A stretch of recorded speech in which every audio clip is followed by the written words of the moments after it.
Ito ay isang hamon, malaking katamtaman at maliit na pagkain. Ang galing! Panahon na para simulan ang pagsubok. Sino ang mauuna sa pakwan na jelly? Siyempre, Para sapat na sa iyon. akin dahil nakuha ko ang pinakamalit na bote. O kahihiyan. Sige, simulan na natin. Alisin ang takip. Kailangan pisilin ng maliit na Na bote. may maliliit na kamay. Haha, tama ba? At gagawin ito. Lumalabas na ang honey jelly. Napakasarap nito at napakaganda. Mga kaibigan, sobrang sarap nito. Yummy. Oh, hindi ako makapagpigil. Wala nang natira. Ano yun sa bibig ko? Buto ng pakwan?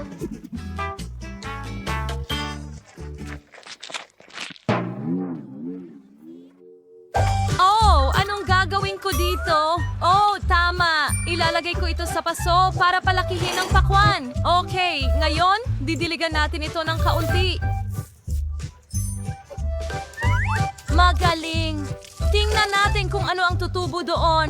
Wow, may lumago na maliit na pakwan. Mga kaibigan, tingnan niyo kung gaano ito kaganda. Oo, grabe! Kailangang mapatuyo ito agad. Ang sarap. Oo, ang sarap. Gusto ko ito.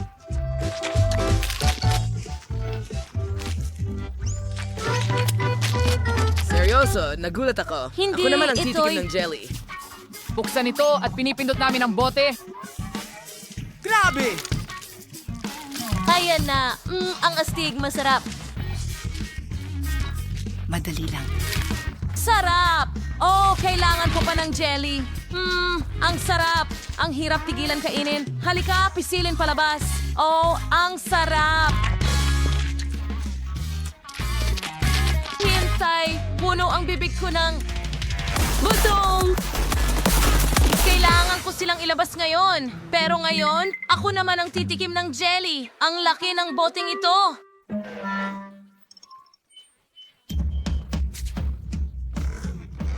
Alisin ang takip at pindutin pababa. Hindi gumagana. Masyado malaki ang bote para sa akin. Hindi ko ma-squeeze palabas. Anong gagawin ko? Oh, may naisip ako.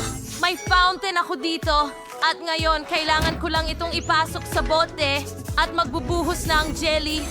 Tingnan nyo guys, astig diba? Nagsimula na? Wow, mukhang masarap. Oh, pero mahirap kainin. Pero may naisip ako. Kukunin ko ang straw. Ang sarap.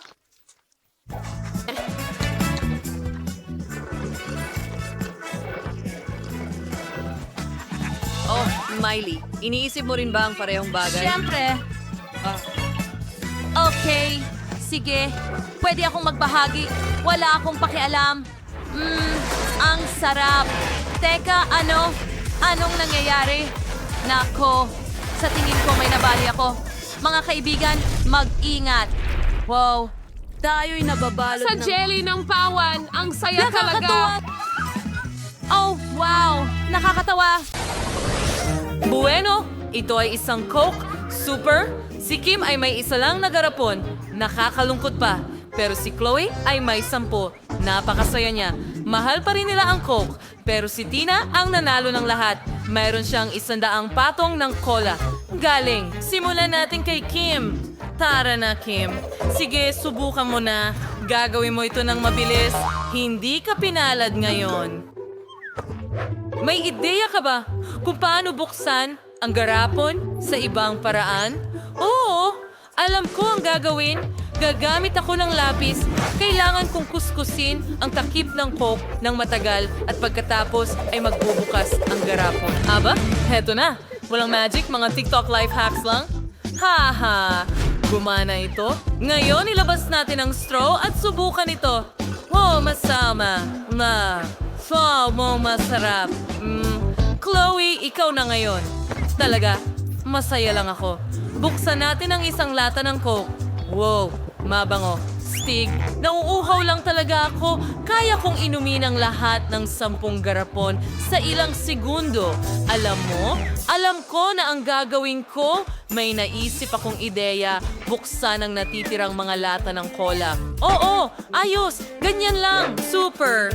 Handa na. At ngayon, ilalagay natin ang takip ng bote sa kanila. Kaya kong inumin ang 4 na lata ng Coke sabay-sabay.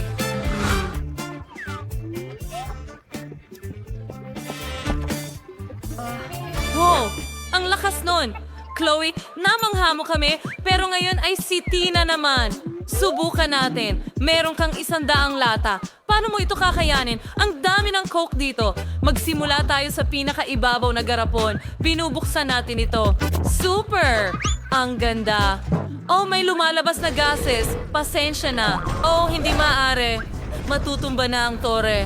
Mag-ingat! Magtago. Oh, bumagsak ang tore sa ibabaw natin. Nakakatakot. May mali sa kanila. Naku, niyayugyug sila. Sasabog sila. Oh, litrong coke ang umaagos palabas. Nagkakahiwa-hiwalay sa iba't ibang direksyon. Mga babae, mag-ingat. Pwede silang lumipad papunta sa inyo. Natumba si Tina. Magtago sa ilalim ng mesa hanggang matapos na ang lahat. Naku, hindi maaari. Papalapit ang garapon sa atin. Maligayang pagdating sa paboritong hamon ng lahat na may maliliit, katamtaman, at malalaking pagkain. Ngayon, aalamin natin kung sino ang makakakuha nito. Wow! Gumagawa ng chewing gum! Grupo, At sa napaka-cool na pakete pa? Swerte ko? Ano ito? Mukhang akin na ang pagkakataon para maging masaya. Oh, ang laki ng gum machine na... Emily, ito Palayin! ang iyong... Oh, tama. Akin na.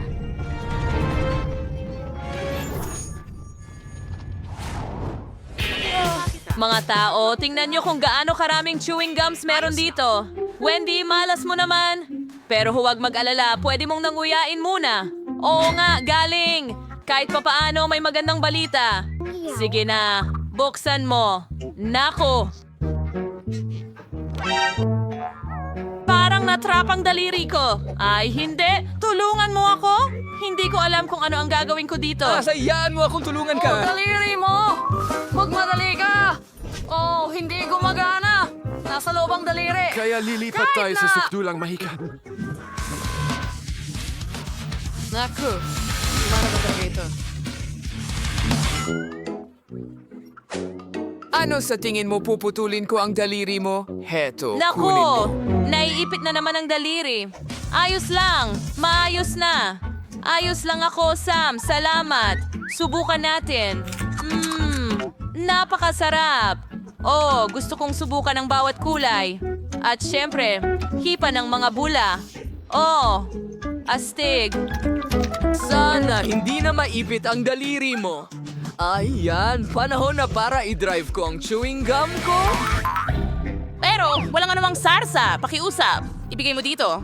Hindi ito ligtas. Sige. Ano yun? Kailangan may barya para makuha ang mga goodies. Laging dala ko ang pitaka ko. Tignan natin.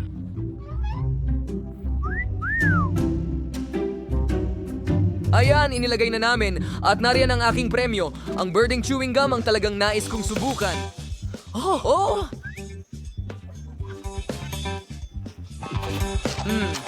Ang sarap. Haha. At tingnan mo ang mga bula na ito. Sige, tuloy na tayo. Ano? Isa lang ba talaga ang barya ko? Ano na ang gagawin ko ngayon? Parang may naisip ako. Ang bubble gum ay parang flat clay, kaya bakit hindi gawing barya ito? Sige, tingnan natin. Ilagay natin ito. Ngayon, nako, hindi gumagana. Sige, subukan natin uli. Nako.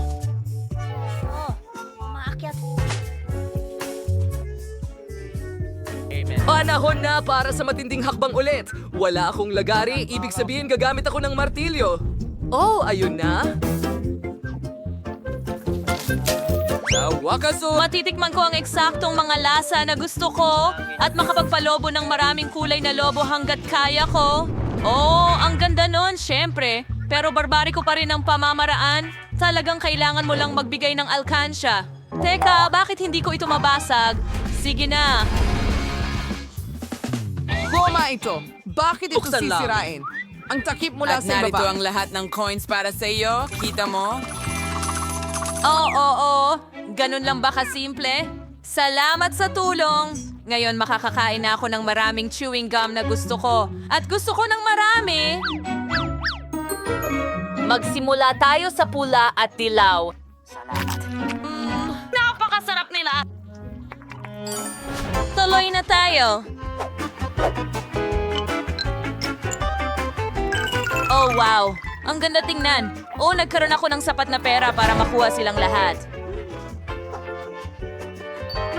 Ngayon, kahit papaano, pwede na akong lumangoy sa kanila. Pero syempre, kakainin ko na lang lahat at papalakiin ang isang higanting bula. Oh, tingnan mo. Handa na ako. Baka hindi mo na kailangan gawin. Sobrang higante.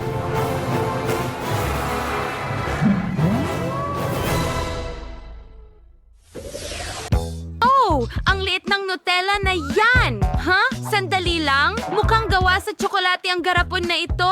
Oh, astig. Ano? Oh, may malaki akong garapon ng Nutella. Gusto kong subukan ito sa lalong madaling panahon. Hindi pa ako nakakita ng mga bagay na gawa sa tsokolate dati. Ang astig! Pero tingnan mo yan! Ano? Oh, dapat napakasarap nito. Meron din akong napakalaking garapon dito. Excited ako. Subukan natin ito.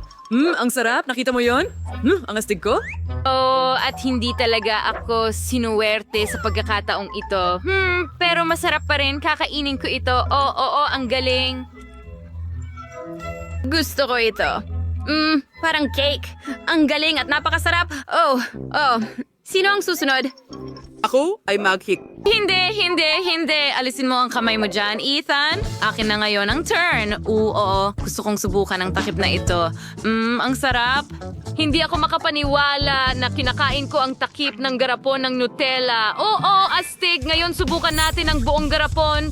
Oo, para magsimula gagawin ko ito at tingnan mo ang rainbow cake sa loob. Astig. Ang galing. Sobrang sarap, astig. Gusto ko nang kainin lahat agad.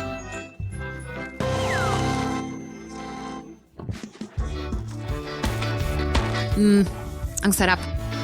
Ang sarap ni Sandy. Aba, hindi ko na kaya. Kailangan nating maghintay hanggang maubos ni Sandy ang lahat. Bilisan mo na.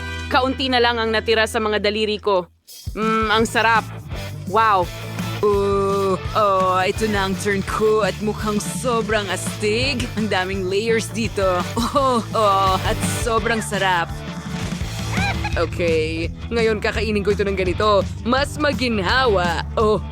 At mas mabilis. Hindi ka panipaniwala. Ethan, hindi mo iniisip, di ba? Umalis ka, Sandy! Para sa akin lang ang cake na ito. Magpatuloy. Medyo pagod na ako. Sige, natapos na namin ang huling mga layer. Napakalaki ng garapon at hindi pa rin ako tapos. Ethan, paano mo pagkakasya ang dami niyan sa'yo? Sobra na. Tama ka. Pero kakainin ko mula sa loob ngayon. Ang sarap. Talaga, Ethan? Hanggang tenga ka na sa matatamis? Ay, nako. Tingnan mo yan. Nauhulog ka! Aray, mga kaibigan, talagang nagkaroon ako ng asukal sa ulo ko, pero ayos lang sa akin. Patuloy kaming kumakain ng kamangha-mangha. Masarap na cake. Tiyak na ang pinakamahusay na araw ng buhay ko. Oo nga. Gusto ko ngayon. Tingnan natin ano ang nasa menu. Honey jelly. Hindi ko pa ito nasubukan dati. Wow! Magandang pagpili, Ben. Magsimula na tayo. Gagawa ko ng honey jelly na may chocolate crispy balls. Napakasarap nila. Tingnan mo yan. Meron ako nito sa gatas, puti at dark na tsokolate. Ayos. Subukan natin ito sa puting tsokolate. Masarap. Napakasarap ng lahat ng mangkok. Masarap. Ngayon, may naisip akong magandang ideya kung paano ko mailalagay ang mga mangkok sa bote. Magiging masaya ito. Ipapadaan ko ang mga mangkok sa slide. Magiging sobrang saya nito. Tingnan mo kung gaano kaganda ang bagsak nila diretso sa bote. Nakakatawa talaga. Kailangan kong punuin ang buong bote ng mga chocolate balls. Naging matagumpay. Mahusay na trabaho. Mahal. Kaya nagpa siya akong gumawa ng jelly gamit ang mga lemon. Sobrang nakakapresko nila. Maraming limon. Tingnan mo kung gaano kaliwanag at kasariwa ang limon. Hindi ko matiis. Masyado silang maasim. Okay, chef, ano ang ginagawa mo? Siyempre, meron akong pinakamagandang ideya. Magkakaroon ako ng jelly na may marmalades. Meron akong malalaking marmalade bears at sa isang hindi madaling galaw, ang mga marmalade bears ay napunta sa bote. Tingnan mo, ayan na. Ngayon ilalagay natin ang ulo ng marmalade bear sa ibabaw. Ang marmalade ay napakasarap at malambot. Ngayon kailangan ko ng pulot. Ibuhos natin ang pulot sa lahat ng marmalade bears. Maraming pulot para mas sumarap. Siguradong magugustuhan ni Ben ang ideya. Mahilig siya sa marmalade. Ganyan lang, halos tapos na. Dinala ko ang aking homemade na pulot. Gustong gusto ito ni Ben. Personal kong inaalagaan ang bawat bubuyog sa apiary para makuha ang perpektong pulot sa huli. Chloe, ano ang naisip mo? Wow, ang sarap niyan, Lola. Pero gusto ko rin gumawa ng cool na jelly na may pulot. Kaya pipigain ko ang pulot mula sa honeycomb.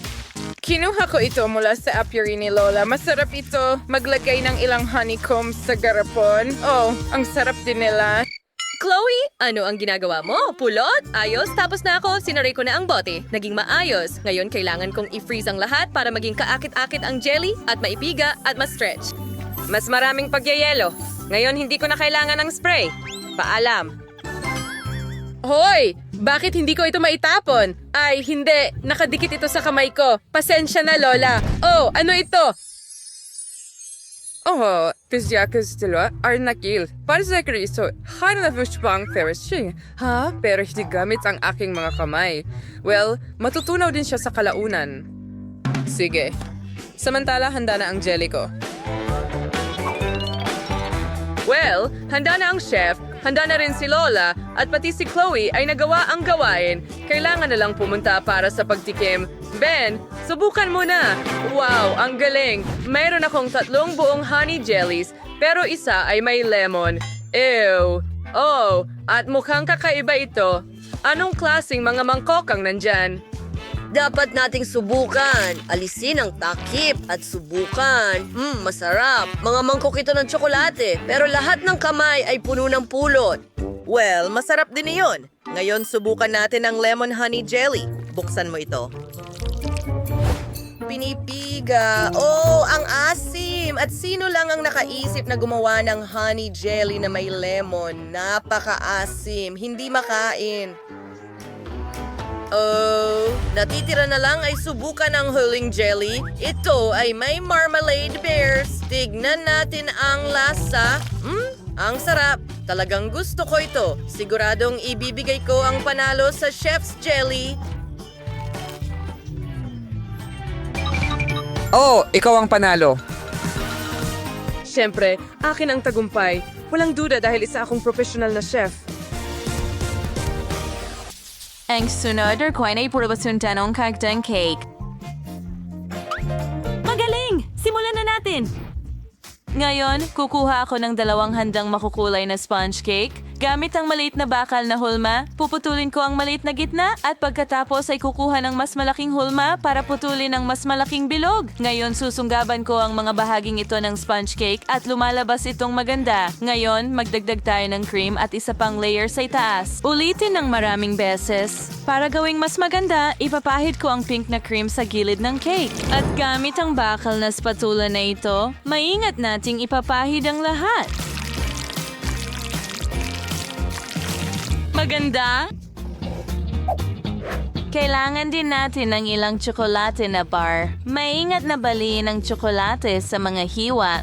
At ngayon kailangan natin gawing maganda at napakalasa ang paglagay sa paligid ng cake. Ngayon maglagay tayo ng cream sa ibabaw at ilang tsokolating puso. Handa na ang cake. Miyerkules, kumusta ka? Ayos lang ako at tigilan mo na ang pagtingin sa akin ng may paghihinala. Puti na krema ang kailangan ko. Ang base ng cake ay handa na at ngayon kailangan ko lang gawing mas makatotohanan. Kailangan takpan ang buong ibabaw ng tuluyan. Perfecto. Ngayon, magdagdag tayo ng strawberry syrup. Habang dumarami, mas maganda. Gagamit ako ng mga hiringgilya para dyan. Ibuhos lahat ng syrup at hayaan. tayo sandali. At handa na. Sino yaw? Pero gusto ko ng saya.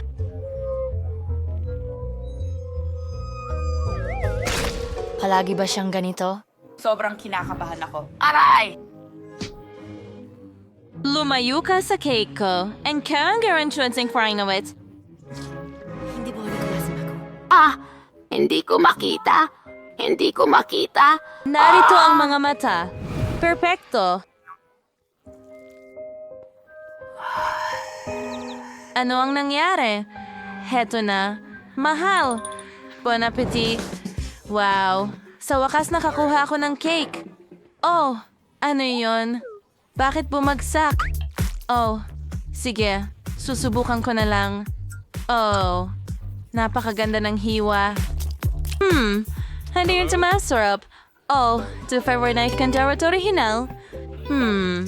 Subukan ko nga. Wow, ang sarap. Siyempre, ang cake ni Wednesday ang nanalo. Huray, panalo ako. Hindi pwedeng naging iba pa.